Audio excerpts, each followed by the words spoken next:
हम करेंगे बच्चों आज तुम्हारी एक्सरसाइज 12.1 का क्वेश्चन नंबर 7, जिसमें आपको 3 सब्जेक्ट दे रखे हैं और आपको जेड का मान दे रखा है 5x प्लस के 10y और न्यूनतमीकरण और अधिकतमीकरण। आपको अधिकतम मान और न्यूनतम मान दोनों निकालने। इसमें आपको एस टी पहली दे रखी है, x प्लस के 2y less than equal to 120, x plus के y greater than equal to 60 और x माइनस के 2y greater than equal to 0 और आपको दे रखा है x, y greater than equal to 0।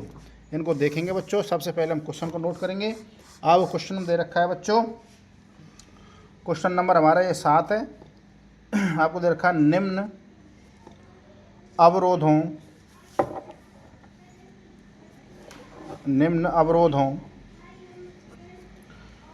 के अंतर्गत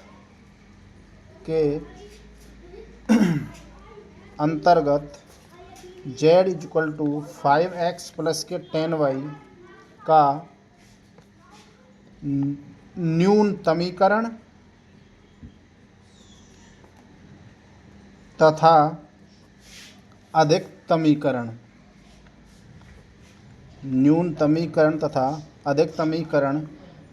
ज्ञात कीजिए या ज्ञात करो। आपको सब्जेक्ट दे रखे हैं सर, और मैं सॉल्यूशन में सीधा लिख देता हूँ। आपका सब्जेक्ट में पहला दे रखा है आपको x प्लस के 2y less than equal to 120। दूसरा आपको दे रखा है x प्लस के y greater than equal to 60। तीसरा दे रखा है आपको x माइनस के 2y greater than equal to 0 और चौथा दे रखा है आपको x greater than equal to 0। पाँचवा दे रखा है आपको y greater than equal to 0। Solution करेंगे।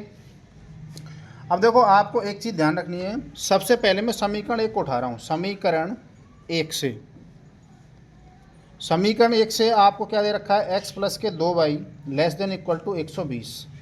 तो x बराबर 0 रखता हूँ तो आपका y बराबर कितना आ जाएगा 60 आ जाएगा। और y बराबर अगर मैं 0 रखता हूँ तो x बराबर आपका 120 आ जाएगा। आप चाहो तो लेस देन भी लिख सकते हो साथ में। कितना आ जाएगा हमारा 120। अब मैं ले रहा हूँ समीकरण 2 से। समीकरण 2 में आपको दे रखा है x प्लस के y greater than equal to 60। x बराबर 0 धरता हूँ तो y बराबर 60 आता है और y बराबर 0 रखता हूँ तो x बराबर 60 आता है। ग्रेटर देन का चिन्ह आप लगा सकते हो साथ में। अब हमारी तीसरी समीकरण की बात करते हैं। आपको तीसरी समीकरण दे रखी है समीकरण 3 से। समीकरण 3 में आपको दे रखा है x माइनस के 2y greater than equal to 0। x बराबर 0 रखता हूँ तो y बराबर 0 आता है और y बराबर 0 रखता हूँ तो x बराबर 0 आता है। समझ गए होंगे बच्चों। नॉर्मल सवाल, आप 12th स्टैंडर्ड के बच्चे हो तो थोड़ी बहुत कैलकुलेशन तो आप जानते ही हो। ग्राफ बनाएंगे, अगर आपके पास रूल है तो रूल से बनाओ, वरना हमारी तरह देसी जुगाड़ कर सकते हो। आपको मैक्सिमम 60 दे रखे हैं तो मैं माना पैमाना करूँगा इसमें, यानी कि 10 एकम 10, 10 दून 20, 10 तिया 30, 10 चौक 40, 50, 60, उसके बाद तुम्हारा 70, 80, 90, 100 और लास्ट में हमारा 110। और 110 के बाद बच्चों देखो, आपको यहाँ पर दिख रहा है 120। जगह थोड़ी कम पड़ गई, आप समझ जाना मेरी भावनाओं को। फिर उसके बाद आपको 10, 20, 30, 40, 50, 60, 70, 80, 90 और मेरे हिसाब से y का मान तो मुझे लगता है 60 से ही काम चल जाएगा बच्चों। तो मैं आपके मान रखता हूँ। तो सबसे पहले आपको x बराबर 0 और y बराबर 120 सॉरी। तो 120 में आपको यहाँ मान के चल रहा हूँ भाई, ठीक है ना। यहाँ पर गोला कर देता हूँ। अगला आपको दे रखा है किसका मान y का मान आपको दे रखा है 60 और 60 आपका ये रहा। इस पर मैं सर्कल कर देता हूँ। और अब बच्चों इस लाइन को हम मिलाएंगे और लाइन की कोशिश करना आप सीधी ही मिलाएं।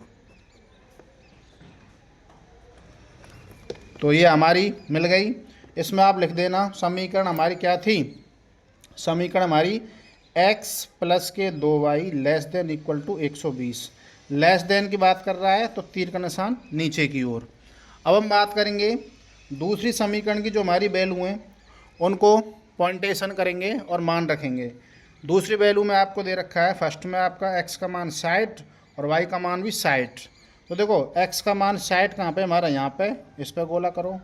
y का मान 60 यहाँ पे, तो डबल गोला कर देना बच्चों, ये चीज़ आपको ध्यान रखनी है। फिर इसको आप लाइन को मिलाएंगे और कोशिश करना है कि लाइन भी तुम्हारी सीधी जाए। और इसमें आप जो समीकरण आपको दे रखी है उसको लिखेंगे, क्या है हमारी, x प्लस के y greater than equal to 60। Greater than की बात कर रहा है तो ऊपर की ओर प्रोग्राम चलेगा इस तरीके से, मतलब मामला समझ में आ रहा होगा, ये वाला सीडेड एरिया बनेगा। अब हमारी तीसरी समीकरण बच्चों आपको क्या दे रखी है उसकी बात करते हैं हम। तीसरी समीकरण में आपको दे रखा है x बराबर 0 और y बराबर 0। तो x बराबर 0 और y बराबर 0 तो हमारा यहीं पर रहता है, तो मैं यहाँ लिख देता हूँ 0,0। इस पॉइंट को मैं a मान लेता हूँ, जिसका हो जाएगा तुम्हारा 0,60 कोऑर्डिनेट। इस पॉइंट की बात करता हूँ, कितना हो जाएगा 60,0 कोऑर्डिनेट, इसका हो जाएगा हमारा 120,0 कोऑर्डिनेट। अब आप दिमाग लगाओ कि हम कौन कौन से पॉइंट पे इसके जेड के मान निकालेंगे या उद्देश्य फलन निकालेंगे। तो बताओ आप मुझे कौन कौन से मान पे निकालेंगे। देखो बच्चों, अब हमारा यहाँ पर तो ये ग्रेटर देन ये वाला क्षेत्र, यहाँ पर ये, तो इसका मतलब आपका सीडेड एरिया ये वाला आ गया। इसमें जो जो पॉइंट हैं उनसे हम जेड के मान निकालेंगे। तो यहाँ पर मैं लिख रहा हूँ तुम्हारा कोणिक बिंदु और जेड, जिसको आप कहते हैं उद्देश्य फलन का मान। तो सबसे पहले बताओ बच्चों कौन से पॉइंट पर निकालेंगे हम निकालेंगे पॉइंट ए पर निकालेंगे। कोऑर्डिनेट क्या दे रखे हैं 0,60। जेड बराबर आपको क्या दे रखा है 5x प्लस के 10y इक्वल टू कितना हो जाएगा 0 प्लस के 10 गुणा 60, कितना होता है हमारा 600। अब हम बात करेंगे पॉइंट नंबर बी की, इसको आप बी पॉइंट मान लो और इसको सी पॉइंट मान लो। बी पॉइंट के कोऑर्डिनेट दे रखे हैं आपको 60,0। जेड बराबर हो जाएगा हमारा 5 गुणा 5x प्लस के 10y बराबर, ये तो आपको कितना हो जाएगा 5 गुणा 60 प्लस के 0 बराबर 5 होंगे 30, तो आपका 300 निकल के आएगा बच्चों ये मान। अब मैं आपसे बात करता हूँ सी पॉइंट की। सी पॉइंट के कोऑर्डिनेट या निर्देशांक आपको दे रखे हैं 120,0। तो जेड बराबर उसी मान में उसी उद्देश्य फलन में रखेंगे हम मान को, तो कितना हो जाएगा 5 गुणा 120 प्लस के 0, तो हमारा कितना का 12 पंजे 60, वो 1 0 की 1 0। ये मान कितना निकल के आता है हमारा 600। ये वाला कितना निकल के आता है 600। आपसे पूछ क्या रहा है वो अधिकतम और न्यूनतम मान पूछ रहा है आपसे बच्चों। अब देखो अधिकतम और न्यूनतम मान आपको बताने के लिए क्या चीज़ ध्यान रखनी है बच्चों, यानी कि आपको इसमें अधिकतम मान कौन सा दिखाई दे रहा है आपको बताओ। अधिकतम मान आपको दिखाई दे रहा है 600 और न्यूनतम मान दिखाई दे रहा है आपको 300। तो आप लिख देंगे ए 0,60 तथा सी 120,0 पर अधिकतम